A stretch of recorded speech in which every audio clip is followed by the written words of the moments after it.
Ora, nós vamos hoje basicamente, por um lado, concluir aqui esta primeira parte da unidade, que tem a ver, portanto, como referimos, com a redistribuição dos rendimentos, mas também, por outro lado, fazer uma pequena introdução a questões que surgem a seguir. Neste caso concreto, vamos tentar rever um pouco e salientar alguns pontos. O Estado, em qualquer economia, tenta resolver, obviamente, os problemas da sociedade, mas a verdade é que aquilo que nós iremos um dia chamar, noutro modo, de economia de mercado, não consegue resolver todos os problemas. Há sempre situações. Uma delas tem a ver com a desigualdade na distribuição dos rendimentos, como temos visto, não é? E, nesse caso, o Estado vai ser obrigado a intervir, até para evitar determinadas situações, nomeadamente, e recorde-se, a desordem social, greves, manifestações, conflitos, em alguns casos até mesmo conflitos armados, quando a desigualdade é demasiadamente grande, não é? Por outro lado, pode acontecer que o país e o Estado pretenda aumentar o consumo, dando mais rendimentos a algumas famílias, a algumas pessoas, sabendo que se isso acontecer, se o rendimento aumentar, o consumo pode aumentar e, portanto, a produção também pode vir a aumentar. Por outro lado, porque há desigualdades graves, né? E é necessário, por vezes, corrigir essas desigualdades. Então, com que é que o Estado, digamos assim, vai atuar? Bem, o Estado vai atuar essencialmente com, por um lado, a política fiscal, que tem a ver com os impostos, por outro lado, com a política de natureza social, que tem a ver com a segurança social, e por vezes também com uma política de preços. Preços, vamos tentar dar alguns exemplos. Por exemplo, não é o caso em Portugal atualmente, mas no passado nós tivemos a gasolina tabelada a preços fixos. Por vezes, também não acontecia em Portugal, temos produtos como o pão, alguns alimentos essenciais que eram tabelados para ser para toda a gente. A verdade é que isso nem sempre é possível e nem é conveniente.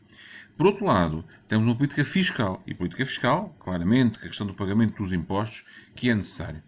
E uma política de natureza mais, digamos assim, social, que tem, obviamente, essencialmente a ver com a questão da segurança social e do combate à pobreza. O grande problema, a grande questão, tem a ver com essa política fiscal muito relacionada com a questão dos impostos.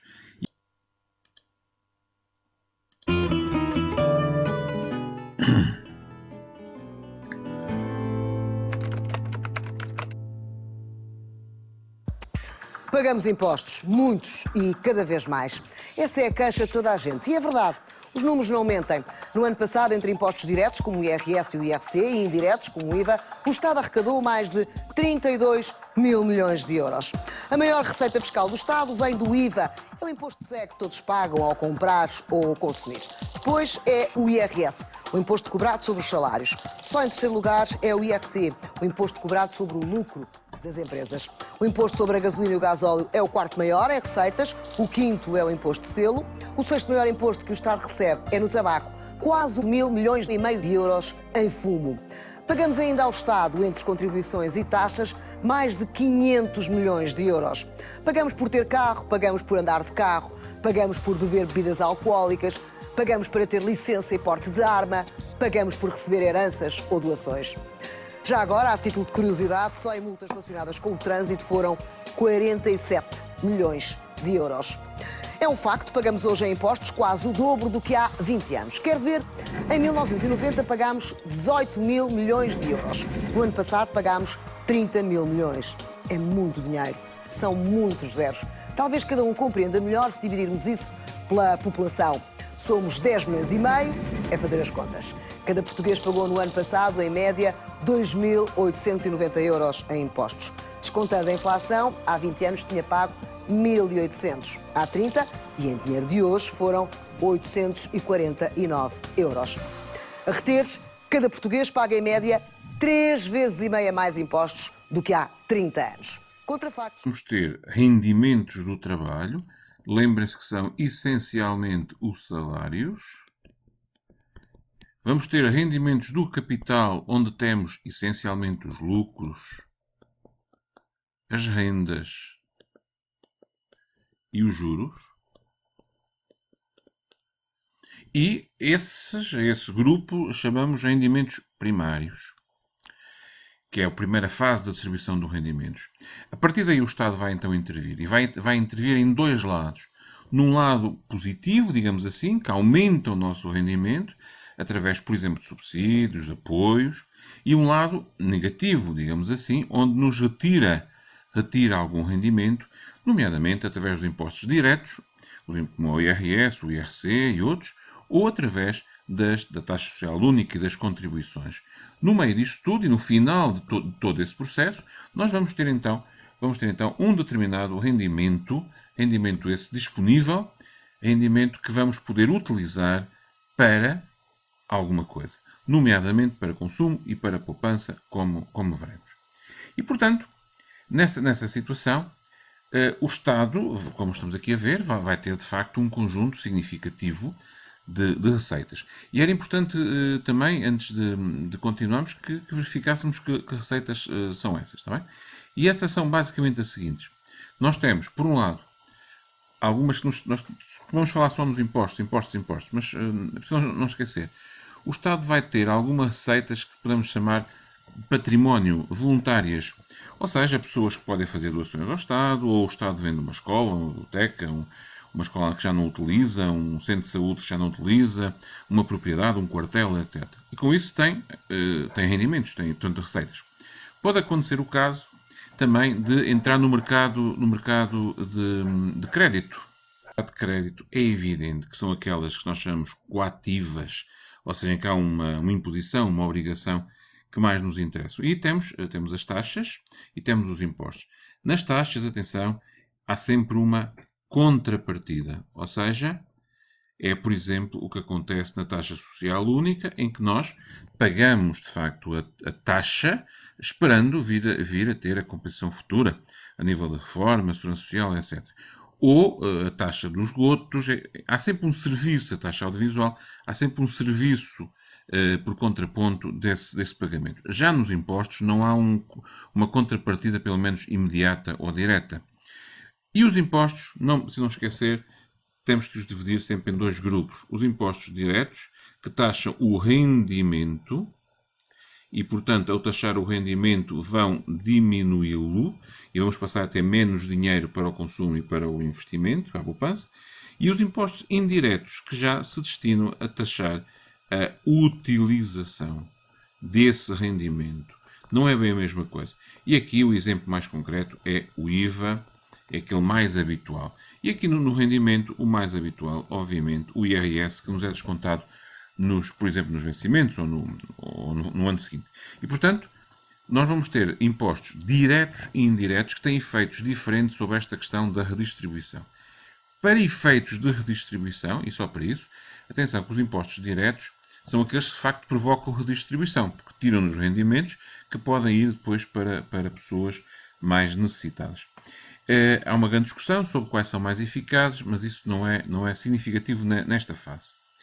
No caso português, e indo buscar alguns dados relativamente recentes, bastante recentes, eu gostava só de vos chamar a atenção aqui para um ou dois pormenores. Este gráfico, este quadro, iremos depois vê-lo melhor nas aulas.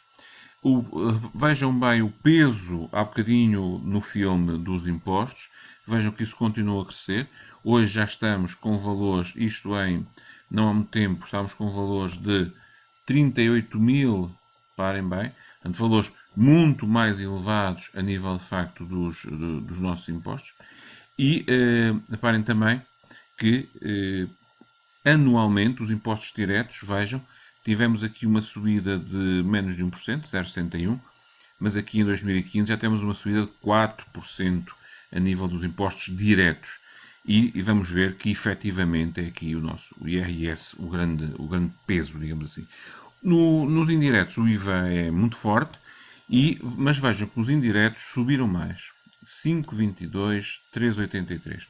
Ou seja, a política fiscal portuguesa tem tido tendência a utilizar mais a tributação indireta do que a tributação direta. E isso, em termos meramente, repito, de redistribuição do rendimento, não é o ajuste correto. O ajuste correto é pela tributação direta, que dá dinheiro ao Estado para redistribuir pelos outros. Mas, de qualquer maneira, e dá-nos menos, ficamos com menos rendimento, portanto, aproximamos-nos. De qualquer maneira, no caso português, há alguma tendência para forçar nos impostos indiretos, o que é, aliás, defendido por muitos técnicos e economistas. Por outro lado, também é bom que se veja que o IRC não tem valores são elevados, obviamente, o universo é outro, mas vamos verificar que até tem algumas reduções. Vejam o que aconteceu aqui em 2014. Poderá ser efeito da crise, poderá ser efeito de falhas a nível do investimento em Portugal e do desenvolvimento português. E, portanto, aquilo que nos interessa aqui agora chamar a atenção é que, de facto, o Estado, ao ter esses rendimentos, essas receitas, vai ter em contrapartida despesas, vai ter a tal política social, a tal ação social. E essas despesas, vejam bem, por exemplo, temos aqui um indicador muito simples, que convém falar com muita frequência, o subsídio de desemprego. Nós tínhamos, em 2011, 317 mil pessoas a receber o subsídio de desemprego, teríamos depois 334, até 360 mil aqui em março. Sabemos que esses valores têm tido alguma redução nos últimos tempos de nível de desemprego, mas as pensões, o subsídio de velhice, a pensão complementares, o RSI, tudo isso são transferências que de facto o Estado faz para, digamos, aumentar os nossos rendimentos e fazer uma política de natureza social. Veja-se, portanto, para resumirmos e para, digamos, concluirmos esse pormenor, o Estado vai corrigir as desigualdades, atenção, através, portanto, dessa repartição, dessa redistribuição de rendimentos. Por outro lado, e para que tenha dinheiro, o Estado precisa de receitas, das quais a mais importante é sempre a questão dos impostos, a questão fiscal. O rendimento, isso vai dar origem a que as pessoas tenham um determinado rendimento que depois vamos usar. E vamos usar de duas formas. Ou no consumo, ou na poupança. E esse é o tema da próxima aula.